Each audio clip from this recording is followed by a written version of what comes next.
Hello friends, मैं हूं मिथिलेश कुमार और आपका स्वागत करता हूं उदित फार्मेसी के यूट्यूब चैनल पे। तो कैसे हैं आप लोग? आशा करता हूं अच्छे होंगे और स्वस्थ होंगे।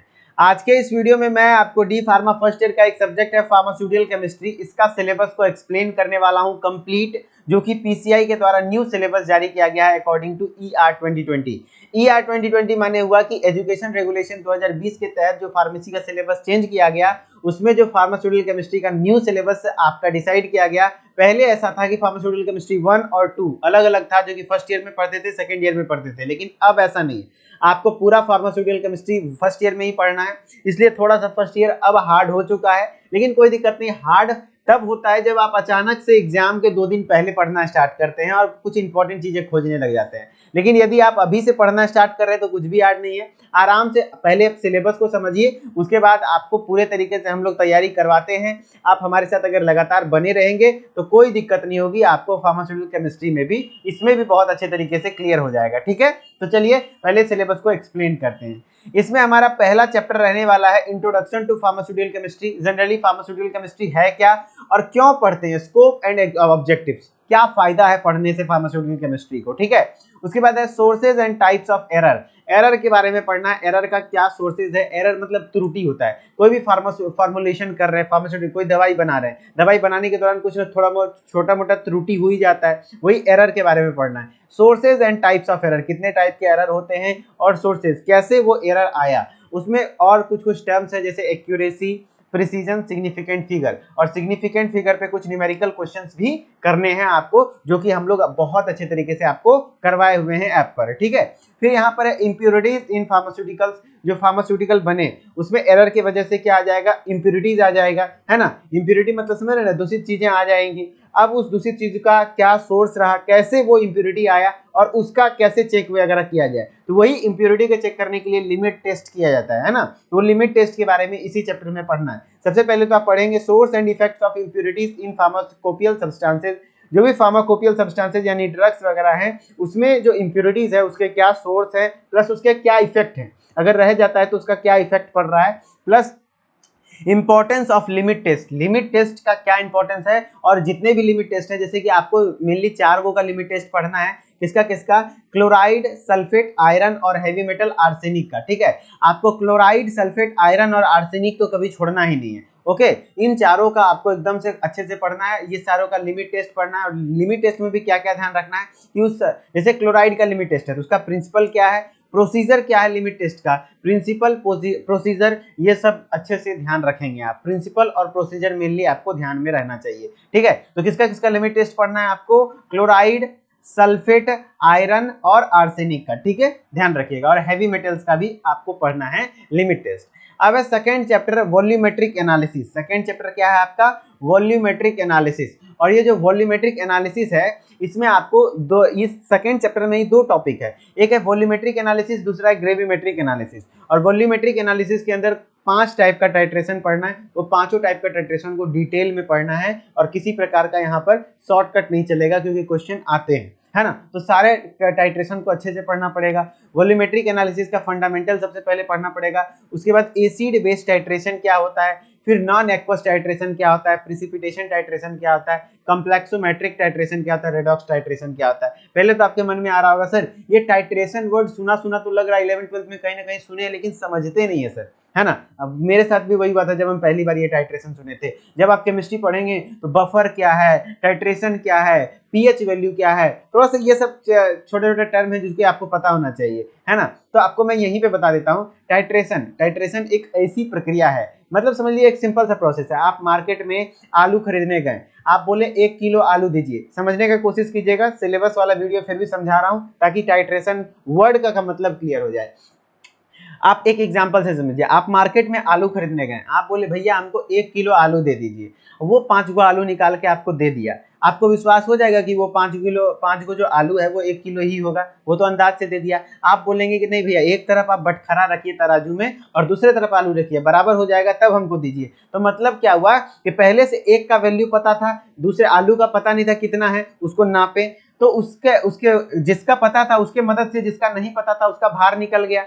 है ना। ये प्रक्रिया, इसी चीज को केमिस्ट्री में जब हम लोग एनालिटिकल केमिस्ट्री करते हैं तो यहाँ टाइट्रेशन कहलाता है। दो सॉल्यूशन है, एक सॉल्यूशन का कंसंट्रेशन हमको पता है, कंसंट्रेशन क्या है भैया, अरे भैया इतना समझो, मोलरिटी नॉर्मेलिटी होता है ना, 1 मोलर सॉल्यूशन 2 मोलर सॉल्यूशन। एक सॉल्यूशन है जिसका कंसंट्रेशन पता है और दूसरा सॉल्यूशन है जिसका नहीं पता है। तो एक जो जिसका नोन कंसंट्रेशन है, जिस सॉल्यूशन का कंसंट्रेशन पता है, उसके मदद से यदि अननोन सॉल्यूशन का कंसंट्रेशन पता करते हैं तो उस प्रक्रिया को हम लोग टाइट्रेशन कहते हैं। ठीक है, तो टाइट्रेशन एक नॉर्मल सा प्रोसेस है जिसमें कि क्या करते हैं, by titration is a normal process by which we identify, है ना, हम लोग पता करते हैं किसका, जो अननोन कंसंट्रेशन ऑफ सॉल्यूशन है उसके कंसंट्रेशन को पता कर लेते हैं, किसके मदद से, कोई एक नोन सॉल्यूशन के मदद से। ठीक है, मतलब एक का पता होगा दूसरे का नहीं पता होगा, उसके मदद से यदि इसका हमको कंसंट्रेशन पता चल गया, यह प्रक्रिया टाइट्रेशन कहलाती है। और इसी प्रकार का कई प्रकार का टाइट्रेशन होता है। तो जो टाइट्रेशन वगैरह करते हैं इस तरीके का आप केमिस्ट्री में देखते होंगे, ये आपका ब्यूरेट हो जाता है, यहाँ पे ब्यूरेट क्लैंप है, फिर यहाँ पे आपको इस तरीके से हो जाता है कोनिकल फ्लास्क यहाँ पे लगाते हैं, है ना, कोनिकल फ्लास्क लगाते हैं, यहाँ से ड्रॉप बाय ड्रॉप गिराते हैं, यहाँ पे एसिड रखते हैं, नीचे बेस रखते हैं, है ना। एसिड, जब एसिड ऊपर रखेंगे बेस नीचे रखेंगे तो एसिड बेस टाइट्रेशन हो गया। यही टाइट्रेशन का सेटअप वगैरह है, बहुत अच्छे से डिटेल में इस चैप्टर में पढ़ाए हुए हैं, एकदम फोटो के साथ, कोई दिक्कत नहीं है।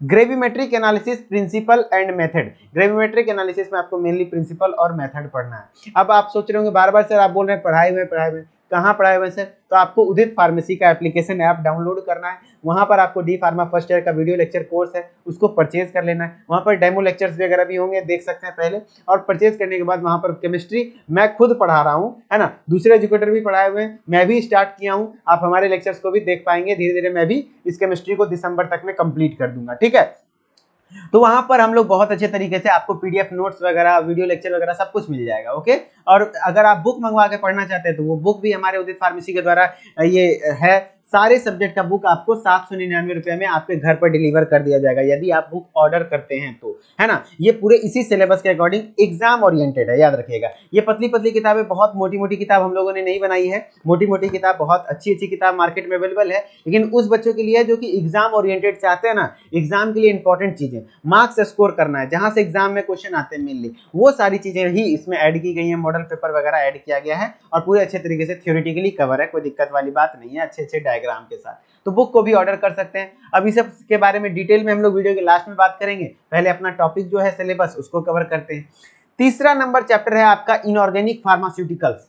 यहाँ पे इनऑर्गेनिक केमिस्ट्री में जो है ना, इनऑर्गेनिक फार्मास्यूटिकल्स क्या होता है, देखिए ऑर्गेनिक और ऑर्गेनिक, इनऑर्गेनिक केमिस्ट्री में क्या अंतर है। ऑर्गेनिक केमिस्ट्री में आप सुने होंगे क्या, बेंजीन, अक्सर देखते होंगे बेंजीन, है ना, ये बेंजीन है भैया, बेंजीन रिंग था ना, है ना, C6H6 इसका फॉर्मूला आप पढ़े होंगे, है कि नहीं। तो यहाँ पर जहाँ कार्बन और हाइड्रोजन वाला क्या कहते हैं कंपाउंड होता है वो ऑर्गेनिक केमिस्ट्री होता है, ध्यान रखिएगा। ऑर्गेनिक केमिस्ट्री में मेनली क्या होता है, कार्बन हाइड्रोजन होता है, जबकि इनऑर्गेनिक केमिस्ट्री में वो कार्बन हाइड्रोजन नहीं होता है ना। कार्बन हाइड्रोजन के अलावा जो भी है पूरा पीरियोडिक टेबल में जितना एलिमेंट है वो सब किसमें है, इनऑर्गेनिक एलिमेंट फार्मास्यूटिकल में, इनऑर्गेनिक केमिस्ट्री में, बस किसको छोड़ करके, कार्बन हाइड्रोजन वगैरह जो है वो, कार्बन बहुत मतलब इसका वास्ट प्रॉपर्टी होता है, इस वजह से इसके लिए एक अलग सा केमिस्ट्री का फील्ड ही बना दिया गया, है ना, जो कि ऑर्गेनिक केमिस्ट्री हो गया। ऑर्गेनिक केमिस्ट्री का हिंदी ही होता है कार्बनिक रसायन, और इनऑर्गेनिक मतलब अकार्बनिक रसायन। तो यहाँ पर कार्बन का दर्शन आपको रहेगा, कार्बन, लेकिन कार्बन के अलावा भी सारी चीजें रहेंगी। जैसे आपको यहाँ पर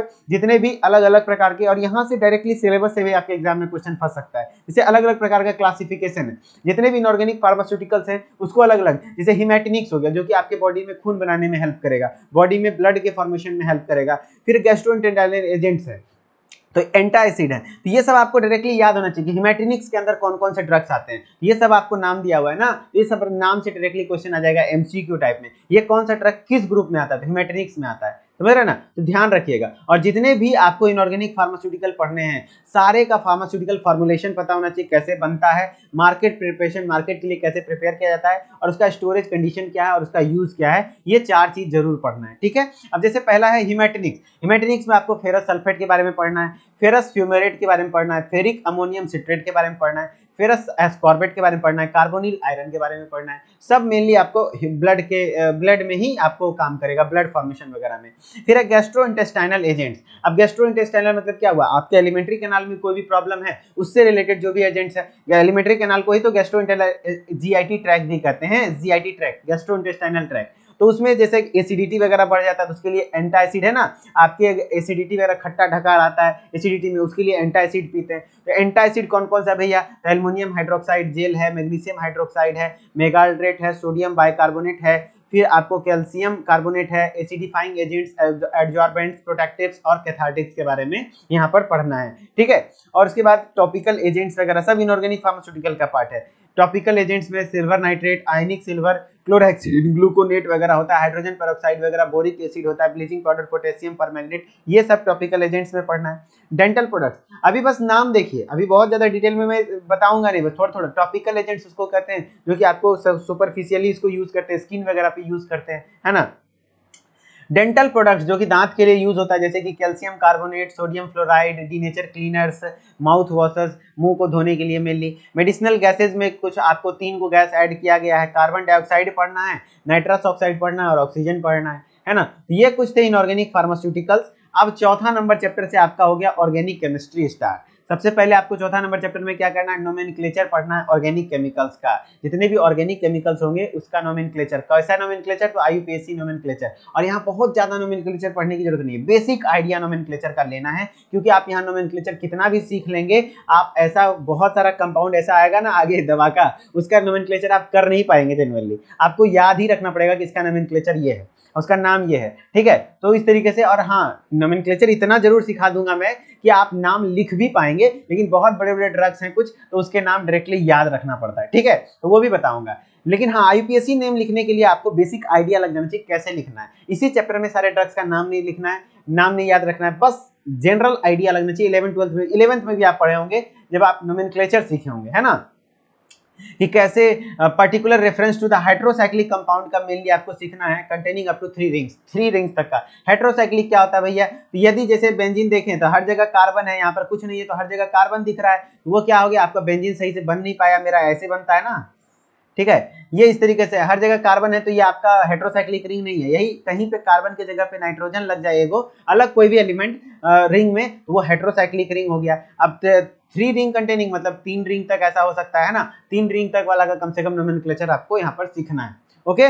और उसके बाद पहले ही आपको यहाँ पर हिदायत दे दिया गया है कि आगे जो भी ड्रग्स आप पढ़ेंगे, study of the following category of the medicinal compounds with respect to classification, chemical name, chemical structure. तो क्लासिफिकेशन पढ़ना है, केमिकल नेम और केमिकल स्ट्रक्चर उसी का याद रखना है जो कि क्या होगा, compound marked with star mark या एस्ट्रिक मार्क इसको कहते हैं। वैसे ड्रग्स जिसमें कि एस्ट्रिक, देखिए सिलेबस में आपको कुछ कुछ ड्रग्स के ऊपर आपको ऐसा दिख जाएगा स्टार मार्क, तो जिसमें स्टार मार्क लगा हुआ है उसी ड्रग्स का आपको केमिकल नेम और केमिकल स्ट्रक्चर याद रखना है, अदरवाइज सबका याद नहीं रखना है। ये थोड़ा सा हेल्प मिला कि इतने सारे ड्रग्स हैं, कितना का केमिकल नेम केमिकल स्ट्रक्चर याद रखेंगे, लेकिन हाँ कुछ को छांट दिया गया है जिसमें आपको ये मार्क्स दिखेगा उसी का याद रखना है। अदरवाइज पढ़ना तो सबका है, क्या क्या यूजेस सबका पढ़ना है, स्टेबिलिटी सबका पढ़ना है, स्टोरेज कंडीशन सबका पढ़ना है, और different types of formulation and popular brand names सबका पढ़ना है। लेकिन केमिकल नेम और केमिकल स्ट्रक्चर सिर्फ उसका पढ़ना है जिसके ऊपर स्ट्रिक मार्क लगा हुआ है। फिर अब पढ़ लेते हैं जो कि ऑर्गेनिक में स्टार्ट होता है, drugs acting on central nervous system. वैसे ड्रग्स जो कि सीएनएस पर काम करते हैं। अब नर्वस सिस्टम जब आप पढ़े होंगे तो हमारा नर्वस सिस्टम 2 तरह का होता है, एक होता है सेंट्रल नर्वस सिस्टम, एक होता है peripheral nervous system. Central nervous system axis में होता है, जैसे कि आपका ब्रेन और spinal cord central nervous system का पार्ट है। पेरिफेरल नर्वस सिस्टम का पार्ट हो जाता है जो ब्रेन और स्पाइनल कॉर्ड से जितने भी नर्व्स निकले हैं वो सारे नर्व्स किस में आ जाते हैं, पेरिफेरल नर्वस सिस्टम में। तो वैसे ड्रग्स जो कि हमारे ब्रेन और स्पाइनल कॉर्ड पे जाके एक्ट करेगा, है ना, वो सब ड्रग्स क्या कहलाता है, सेंट्रल नर्वस सिस्टम, है ना। पूछ देगा डायरेक्टली क्वेश्चन, सीएनएस पर एक्ट करने वाले कौन कौन से ड्रग्स हैं, किसको कौन कौन सा है, एनेस्थेटिक या सेडेटिव, हिप्नोटिक्स, एंटीसाइकोटिक्स। आपको याद होना चाहिए कि जो सीएनएस पे काम करने वाले ड्रग्स हैं वो सब कौन कौन से हैं, जितने भी एनेस्थेटिक है, सेडेटिव है, हिप्नोटिक्स है, एंटीसाइकोटिक्स हैं, एंटी कन्वोलेंट्स हैं, एंटी डिप्रेसेंट है, ये सब सीएनएस पे काम करते हैं, है ना। तो ये सब ध्यान रहना चाहिए। एनेस्थेटिक वैसे ड्रग्स को कहते हैं, एनेस्थीसिया देते हैं ना, जिससे पेशेंट क्या होता है, अनकॉन्शियस हो जाता है, सर्जरी वगैरह के टाइम पे ये सब दिया जाता है। थायोपेंटल सोडियम, है ना, और केटामाइन, हाइड्रोक्लोराइड, प्रोपोफोल। देखिए आपको दिख रहा होगा थायोपेंटल सोडियम में स्टार मार्क लगा हुआ है, यानी इसका केमिकल नेम और केमिकल स्ट्रक्चर याद रखना है, केटामिन का नहीं याद रखना है, हाइड्रोक्लोराइड का याद रखना है, प्रोपोफोल का नहीं याद रखना है क्योंकि इसमें स्ट्रिक मार्क नहीं है। उसी तरह सेडेटिव और हिप्नोटिक्स जो कि आपको नींद वगैरह लाने में हेल्प करता है, नींद वगैरह आने लग जाता है इस दवा से, है ना, तो उसके बारे में पढ़ना, जैसे डाइजीपाम, अल्प्राजोलम, नाइट्रिजीपाम, है ना, फिनोबार्बिटल, इसके बारे में पढ़ना है। फिर एंटीसाइकोटिक्स के बारे में पढ़ना है। यहाँ पर मैं सारे ड्रग्स का नाम अगर पढ़ने लग जाऊंगा तो अभी आप डर जाएंगे। आप नॉर्मली क्या कीजिए, अभी सिलेबस वाली वीडियो इंट्रोडक्शन वीडियो है, जस्ट चिल करिए और समझिए क्या क्या कुछ है, सारे ड्रग्स के बारे में मैं बताऊंगा, है ना। आपको एंटी साइकोटिक्स के बारे में पढ़ना है, फिर एंटी कन्वर्जेंट्स के बारे में पढ़ना है, फिर एंटी डिप्रेसेंट के बारे में पढ़ना है। मैंने एक दो एग्जांपल बता दिया किस प्रकार से आपको किसका केमिकल स्ट्रक्चर, किसका केमिकल नेम पढ़ना है, और otherwise uses, popular brand name और उसका स्टोरेज, फॉर्मुलेशन, वो तो सब ड्रग्स का पढ़ना है, ठीक है। फिर उसके बाद drugs acting on autonomic nervous system, जो एएनएस पर एक्ट करता है ना, उसमें है सिंपैथोमिमेटिक एजेंट्स, है ना। जो आपका पेरिफेरल नर्वस सिस्टम है उसी में आपका आता है ऑटोनोमिक नर्वस सिस्टम, ठीक है। अब ये ऑटोनोमिक नर्वस सिस्टम जो होता है वो उसमें क्या क्या सिंपैथोमिमेटिक एजेंट। अब सिंपैथोमिमेटिक एजेंट में भी एक होता है डायरेक्ट एक्टिंग, एक होता है इनडायरेक्ट एक्टिंग। तो जितने भी ड्रग्स यहाँ पे दिए हुए हैं, नॉरएपिनेफ्रिन, एपिनेफ्रिन वगैरह होता है ना, फिनाइल एफ्रिन, तो ये सब ड्रग्स का जो है डायरेक्ट एक्टिंग है उसके बारे में पढ़ना है। और फिर इनडायरेक्ट एक्टिंग में भी आपको देखना है हाइड्रोक्सी एम्फीटेमिन वगैरह के बारे में यहाँ पर देखना है। फिर एजेंट्स विथ मिक्स मैकेनिज्म, जिसमें कि दोनों मैकेनिज्म है, डायरेक्ट इनडायरेक्ट दोनों है, वो इफेड्रिन और मेटारेमिनोल वगैरह के बारे में यहाँ पर पढ़ना है। फिर एड्रीनर्जिक एंटागोनिस्ट के बारे में पढ़ना, उसमें भी दो प्रकार का होता है, एक अल्फा एड्रीनर्जिक ब्लॉकर होता है, दूसरा बीटा एड्रीनर्जिक ब्लॉकर होता है। तो दोनों के बारे में पढ़ना है, अल्फा एड्रीनर्जिक ब्लॉकर और दूसरा बीटा एड्रीनर्जिक ब्लॉकर, उसके बारे में पढ़ना है अच्छे से। फिर है कोलिनर्जिक ड्रग्स, है ना, cholinergic drugs and related agents जो भी हैं उसमें भी दो प्रकार का होता है, एक डायरेक्ट एक्टिंग एजेंट्स होता है और एक होता है कोलिनेस्टरेज इनहिबिटर्स, है ना। ये सब ध्यान से अच्छे से पढ़ना है सारे ड्रग्स के बारे में, ठीक है। कोलिनर्जिक ब्लॉकिंग एजेंट के बारे में पढ़ना है, सिंथेटिक कोलिनर्जिक ब्लॉकिंग एजेंट के बारे में पढ़ना है। ये सब थोड़ा सा टफ हो जाता है केमिस्ट्री, लेकिन कोई दिक्कत नहीं है, आपको डरने की जरूरत नहीं है, आराम से धीरे धीरे पढ़ेंगे तो सब क्लियर हो जाएगा।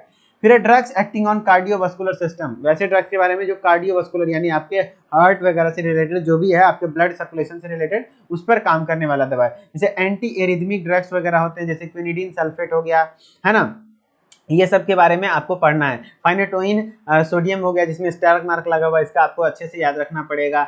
हाइड्रोक्लोराइड वगैरह हो गया, ओके, तो ये सब ध्यान रखना पड़ेगा। फिर anti hypertensive agents, anti hypertensive आपको भी पता होगा, जो आप हाइपरटेंशन हो जाता है, बीपी वगैरह, ब्लड प्रेशर वगैरह जब बहुत ज्यादा बढ़ जाता है ना, 120/80 नॉर्मल होता है, उससे ज्यादा हो जाता है तो हाइपरटेंशन हो जाता है। तो ब्लड प्रेशर को कम करने के लिए जो दवा होती है उसको एंटी हाइपरटेंसिव ड्रग कहते हैं। उसमें जैसे कि आपको प्रोपोफेनॉल के बारे में, कैप्टोप्रिल के बारे में पढ़ना है, रेमिप्रिल के बारे में पढ़ना है ना, निफेडिपिन के बारे में पढ़ना। तो जितने ड्रग्स का नाम दिया है सबके बारे में आपको ध्यान रखना पड़ेगा। फिर एंटी एंजाइनल एजेंट्स में आइसोसोर्बाइड डाइनाइट्रेट के बारे में यहाँ पर देखना है ध्यान से। फिर चैप्टर नंबर 8 में है डायूरेटिक्स। डायूरेटिक्स वैसे होते हैं, कैटेगरी के मेडिसिन है जो कि आपके यूरिन फ्रीक्वेंसी को बढ़ाएंगे, आपके यूरिन फॉर्मेशन को बढ़ा देंगे, है ना। यूरिन फॉर्मेशन मतलब क्या हुआ, आपके अंदर मूत्र का क्या कहते हैं, मूत्र विसर्जन करने की इच्छा ज्यादा होगी, यानी कि आप यूरिन ज्यादा बनेगा तो यूरिन ज्यादा निकलेगा। मेनली यूरिन का आप फॉर्मेशन बढ़ा देता है, यूरिन का यूरिनेशन फ्रीक्वेंसी भी बढ़ा देता है, ठीक है। फिर इसमें जो भी है आपको फ्लोजेमाइड वगैरह होते हैं वो सब के बारे में आपको ध्यान पे धरना होगा। फिर चैप्टर नंबर 9 में आपको हाइपोग्लाइसेमिक एजेंट, जो भी ग्लूकोज वगैरह है उसको कम करने, हाइपो मतलब कम करने वाला एजेंट के बारे में पढ़ना है। जैसे इंसुलिन हो गया, मेटफॉर्मिन हो गया, है ना, ग्लिम्प्रीड हो गया, जो काफी अक्सर शुगर वाले पेशेंट को ग्लिम्प्रीड सजेस्ट करते हैं डॉक्टर लोग, है ना। ग्लिम्प्रीड वगैरह के बारे में आपको यहाँ पर देखना होगा अच्छे से। चैप्टर नंबर 10 आपका रहने वाला है analgesic and anti inflammatory agents में, जिसमें कि मॉर्फिन एनालॉगी उसके बारे में पढ़ना है, नार्कोटिक एंटागोनिस्ट के बारे में पढ़ना है, और इसमें एक इंपॉर्टेंट सेगमेंट आ जाता है एनएसएइड्स। एनएसएइड्स इसको कहते हैं non steroidal anti inflammatory agent के बारे में अच्छे से पढ़ना है, जिसमें कि आपका हो गया एस्पिरिन, डाइक्लोफेनेक, आइबुप्रोफेन, है ना, ये सब चीजें, पैरासीटामोल, ये सब जो सुने हुए हैं आप, मैं उसी को अभी पढ़ रहा हूँ ताकि आपको अंजाम बहुत ज्यादा डर न लगे, सिलेबस वीडियो है ना इसलिए, है ना। और सारी चीजों के बारे में मैं ज्यादा अभी एसिलोफेनिक वगैरह के बारे में सुने ही होंगे आप, है ना। तो ये सब चीजें आप ऐसा नहीं समझ सकते केमिस्ट्री बहुत टफ है, हाँ थोड़ा टफ होता है, लेकिन हाँ चीजें पढ़ेंगे आप तो आराम से धीरे धीरे निकल जाएगा। फिर चैप्टर नंबर 11, और केमिस्ट्री में थोड़ा सा मास्टर माइंड लगाना पड़ता है, इंपॉर्टेंट चीजें जो हैं, इसलिए तो हम लोगों ने केमिस्ट्री का बस इतना पतला सा किताब बनाया है। इतना पढ़ लेगा केमिस्ट्री में भैया 90 स्कोर, 80 में आपको अगर मैं बता देता हूँ ना 60-65 तक आराम से ला सकते हैं, है ना, 70 तक भी पहुंच सकते हैं इस किताब से बस, ओके समझ रहे हैं ना। और अगर प्रैक्टिकल में आपको 20 में उधर दे दिया, 20 में 18-17, तो आराम से 90 तक भी पहुंच जाएंगे, कोई दिक्कत नहीं।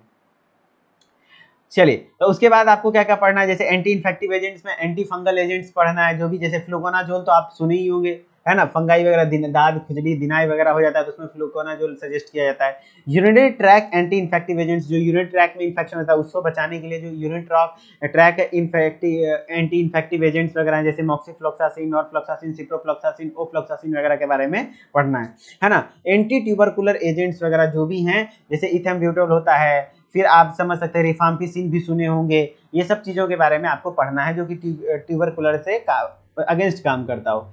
एंटीवायरल एजेंट्स के बारे में पढ़ना है। आप समझ गए होंगे एंटीवायरल मतलब समझ रहे, रिजिडोडिन के बारे में 11th-12th में पढ़े होंगे, एड्स के लिए दवाई यूज किया जाता है ये, है ना। फिर एंटी मलेरियल्स में क्विनिन वगैरह के बारे में आप सुने होंगे। तो एंटी मलेरियल के जितने भी ड्रग्स यहाँ पर लिए हुए हैं सबका पढ़ना होगा। सल्फोनामाइड जितना भी दिया हुआ है उसके बारे में पढ़ना होगा, है ना। तो सल्फोनामाइड एंटीवायरल एजेंट्स के बारे में पढ़ना है।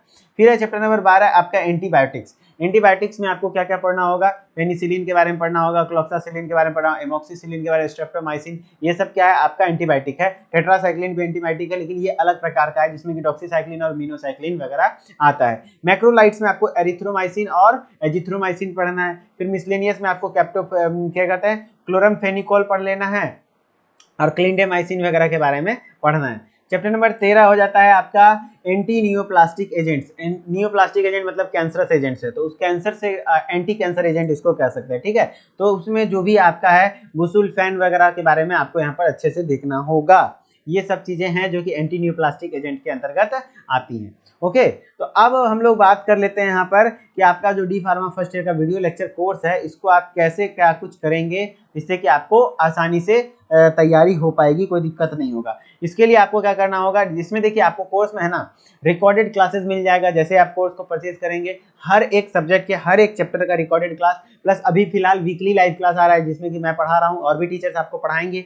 ई बुक पीडीएफ नोट्स अवेलेबल हो जाएगा, chapter wise exercise, chapter wise test वगैरह सब कुछ अवेलेबल हो जाएगा बाइलिंगुअली, हिंदी इंग्लिश दोनों में यहाँ। लेकिन हाँ, इंग्लिश में कंटेंट रहेगा समझाया, हिंदी में अच्छे से जाएगा आपको 1499 रुपये के कॉस्ट पे। और ये जो बुक है इस बुक को भी आप फ्री ऑफ कॉस्ट घर पर मंगवा सकते हैं, फ्री डिलीवरी है। इस बुक का कॉस्ट मात्र अभी फिलहाल 999 से घट करके 799 चल गया है। 799 रुपये तक में आप इसको मंगवा लें तो ज़्यादा बेहतर रहेगा। आपको क्या करना है, ऐप को डाउनलोड करना है। ऐप को डाउनलोड करने के ऐप को इंस्टॉल करिए प्ले स्टोर पर से, ठीक है। और उसके बाद नाम ईमेल आईडी डाल के लॉगिन कर लीजिए और स्टोर वाले सेक्शन में आएंगे तो वहाँ पर आपको जैसे ये सब कोर्स दिख रहा है वैसे बुक का भी कोर्स दिख जाएगा। इस बुक को आप ऑनलाइन कर सकते हैं, ऑर्डर कर लीजिए और वहीं पे आप पेमेंट कर देंगे। किसी प्रकार का कोई दिक्कत होगा या जानकारी चाहिए होगा तो इस नंबर पे कॉल कर लीजिए सुबह 8 बजे लेकर के शाम के 6 बजे तक। हमारी टेक्निकल टीम आपको पूरे तरीके से हेल्प करने की कोशिश करेगी और किसी प्रकार का कोई समस्या ना हो ऐसा हम कोशिश करेंगे जरूर, ठीक है। चलिए, तो और सब ठीक चल रहा है। अब हम लोग वो सिलेबस लगभग फर्स्ट ईयर का कंप्लीट कर लिए हैं सारा सब्जेक्ट का। अब थोड़ा बहुत पढ़ाई भी स्टार्ट करेंगे यूट्यूब पर। आप लोग यदि अच्छा सा प्यारा सा कमेंट लगातार करते रहें तो ठीक है। चलिए मिलते हैं नेक्स्ट वीडियो में, तब तक के लिए धन्यवाद। Okay, bye bye.